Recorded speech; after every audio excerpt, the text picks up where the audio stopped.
Welcome back to another Spirit Island video. In this video, I'm going to be continuing my series on Is This Spirit for You? This time, focusing on Starlight Seeks Its Form.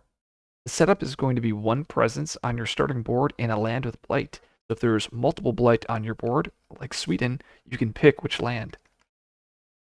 The playstyle states it's a build your own spirit capable of going in many different directions based on the elements picked, growth choices selected, and power cards kept.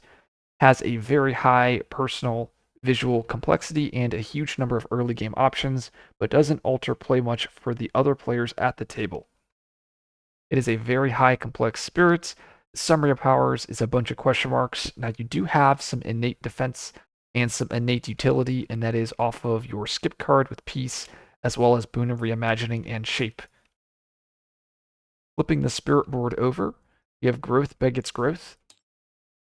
And it says, well, I'm not going to read this exactly what it says, but I'm going to just summarize it. So you have 6 tracks here. You have 4 tracks up here, as well as 2 tracks here. Whenever you place presence, you can choose which track to place it off of. If you uncover or fully uncover one of the tracks up here, you get to select one of the options to be a permanent growth option. And if you grow from your bottom 2 tracks down here, it's as if you're just growing normally, where you either get the energy, the increased energy economy, or you can get free elements and then free card plays. If you ever uncover a spot that has a +1 energy symbol, so that would be these 4 spots here, you immediately gain that 1 energy. And then you have this second special rule down here, where it says after revealing a little star shape icon, so that would be down here and here, so there's 4 of them, you get to put a permanent element in that spot. And that is an element that you will have every turn for the rest of the game. And just to kind of give an example of how this works, let's say turn 1, I'm placing a presence. I'm going to place a presence from here. Now that I've fully uncovered this side here, I get to pick one of these growth options to gain for the rest of the game. And in this case, I'm going to choose this option. So now I can choose this option as one of my growth options instead of one of the 3 up here. Now, Starlight is a pick 3 spirit, which means you're able to use any, well, up to 3 growth options. You cannot choose the same growth option more than once. I had a friend that it was really funny. They were playing Starlight, and they kept using this option because they thought you could pick the same growth option multiple times. So they just had these massive stacks, and their entire board was completely empty on like turn 3 or turn 4. And we were just like, what happened over there? Because it was just so different. But yes, yeah, so it's 3 different growth options. A lot of times you're going to be picking the presence placement, and then usually the reclaim 1 in the early turns. At least that's how I play it. Now, of course, you get to pick 3 among any of the growth options that you have uncovered. I do have a Starlight guide if this is a spirit that you're struggling with. I highly recommend giving that guide a look. I also have a ton of gameplay videos, and the strategy I show in the videos is pretty consistent. So if this is a spirit that you're struggling with, really look at those videos. So just looking at these different growth options you can pick from, you have a reclaim half versus a power card / move a presence. A lot of times this option's just better, though the reclaim half, I've seen builds work with it. Then there's the +3 energy, as well as the +1 card play / move a presence. Once again, I find this to be just better, though I think the 3 energy has a place in some builds. Then you have the reclaim all, or a gain an energy and a power card. Once again, both of these options are very good. I tend to favor the reclaim all, but I've seen some players grab the energy and the power card gain. A lot of times what you'll see is if the player chooses this option here, they tend to pick the reclaim all, and then vice versa. If they pick the reclaim half, then they'll grab the card gain and the energy. And then finally, the last line here, we either have 2 damage fast or an extra card play and a slow to fast. Now this is the only one of these growth options where I feel confident in saying you never want the 2 damage. It's just terrible, I'll be honest. The +1 card play and making a slow to fast is just really powerful.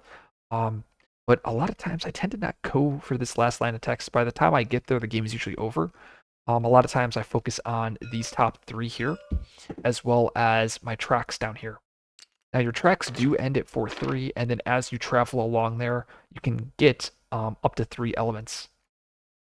Over here, we have all of the innates. We have an air earth innate, a fire water innate, a plant animal, a straight moon, and a straight sun.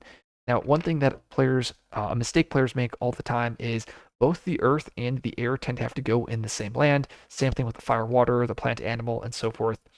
So the air earth, it's a fast power, one range. You have the air threshold, you can push stuff. If you have the earth, you get a defend 5.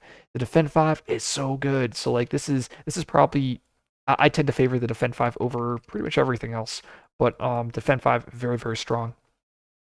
Then you have the fire water. The fire gives you fear and damage, and the water removes blight. The water is also extremely powerful, so I favor earth water strats. Mainly earth though.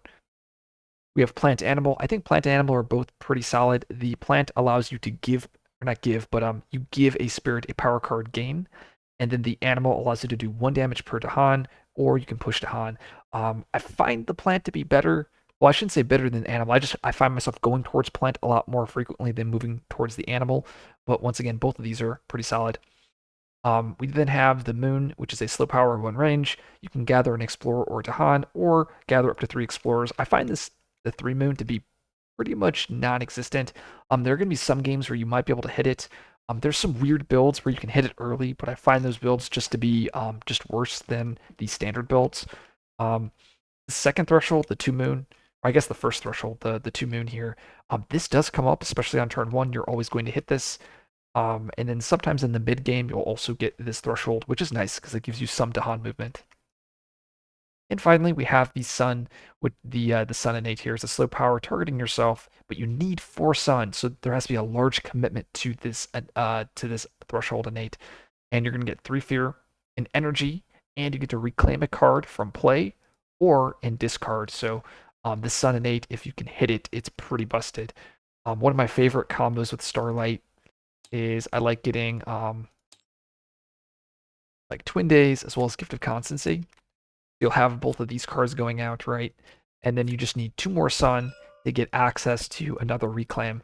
So by doing this combo, you'll be able to give out 2 constancies because of Twin Days, plus a Twin Days, and then you get to reclaim 1, 2, 3 cards. So it's pretty absurd. So like imagine if it looks like this, and then you grabbed an Earth, grabbed a Sun, and then now if you had 1 more Sun Earth, let's just say I grabbed like Call to Ferocity. Now look at you have your Earth innate here, giving it defend 5. You have the Sun innate allowing you to reclaim everything and getting fear and energy. And then you also have ferocity to move to Hans such that you can counter attack with that defend 5. And like you might be saying, well, wow, this is 3 minors. You're never gonna find those. Starlight sees an absurd amount of cards. My build in particular sees between 16 and 18 cards by turn 2, which is essentially about 1/5 of the entire minor deck. So you're pretty much always going to find these cards. Maybe not always in a single game, but you'll come across them quite frequently just in general. Okay, looking at the uniques here, we have Boon of Reimagining is a 1 energy slow. Target any player. Target spirit may forget a power card in hand or discard. They then draw 6 cards and gain 2 of them. If you target another spirit, they gain an energy.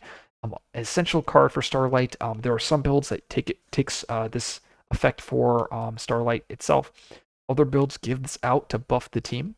I think both ways you can play both ways and have pretty good success. You just need to, if you're giving this out to another player, you need to make sure that they're aware that they'll need to help you out in the mid game just because you're losing access to those cards. So the consistency is going to drop if you do a play like that. Shape of Self anew is a 0 energy moon power. Target yourself, you gain a minor, and then you forget this card for 3 energy, or you may forget it for 3 energy. Always forget it. I see a lot of players that choose not to. You'll never have the opportunity to play this card again. So just forget it for the energy while you can. Unfortunately, the 4 moon threshold just doesn't exist. I really wish this was 3 moon. I think if this was 3 moon, you might actually see some interesting builds where you try to like use this card to get a major. But yeah, 4 moon is just non-existent. You just can't commit that many resources for this effect. Gather the Scattered Light of Stars, 0 energy slow power, 1 moon. Target yourself.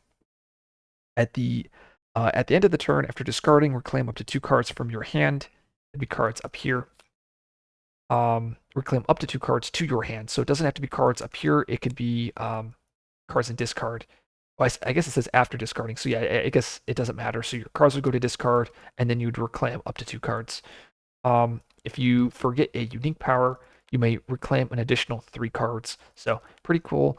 You can forget cards and discard and then reclaim 5 cards. So this allows you to dodge reclaims. The more and more I use this card, I'm pretty sure you should just never play it, which is kind of sad. I have over probably several hundred games at Starlight now that I think about it. This is a spirit I've played quite a lot. Um, and a lot of my early builds, I use this card, but as I get more experienced, I find you just don't have an opportunity to play this card. Um, and then finally, you have Piece of the Nighttime Sky. It's a 1 energy fast moon, sacred site range. If it's tier level 1, invaders do not ravage this turn, and then you may choose to forget this card and then be able to repeat this card in a single turn. So this allows you 2 ravage skips in a well, in different lands, but 2 ravage skips in a single turn at the cost of 1 card, or you can just use it as a single ravage skip. I find this card to be very, very good, especially into adversaries like Russia, where there's going to be double ravages, or just having a ravage skip in your kit just gives you access or the ability to deal with several different problems. So is this spirit for you? I think Starlight, it has very high complexity, but once you play it a couple times, I think the complexity is moderate. The complexity is mainly just because you have to grasp everything that's going on your spirit board, and you have to be able to draft. And drafting is fairly, it's difficult if you're new to the game, but once you've played, I'd say about at least 10 games, you'll have a good idea of how to do that process. So if you are comfortable drafting or you like to draft, this is going to be a spirit that you're going to like. Pretty much there's any build works with the spirit. You have minors, majors, any of the different growth options you can take. Even the fast damage works too. I just think it's just suboptimal. A lot of the innates also work. Pretty much the air is just the worst. So you really can just take the spirit in any direction. But overall, I mean, the spirit's quite powerful. I love playing it. I think, yeah, I don't. I think the only reason why I wouldn't pick this spirit is, yeah, it's really tough to not recommend this spirit to a player. I think the only reason would be you just have to draft. So if you don't like drafting, then you probably don't want this spirit. But the spirit can do anything you want. Even the suboptimal strats are quite enjoyable. If you like this video, like, subscribe for more content. I'll see you guys in the next video.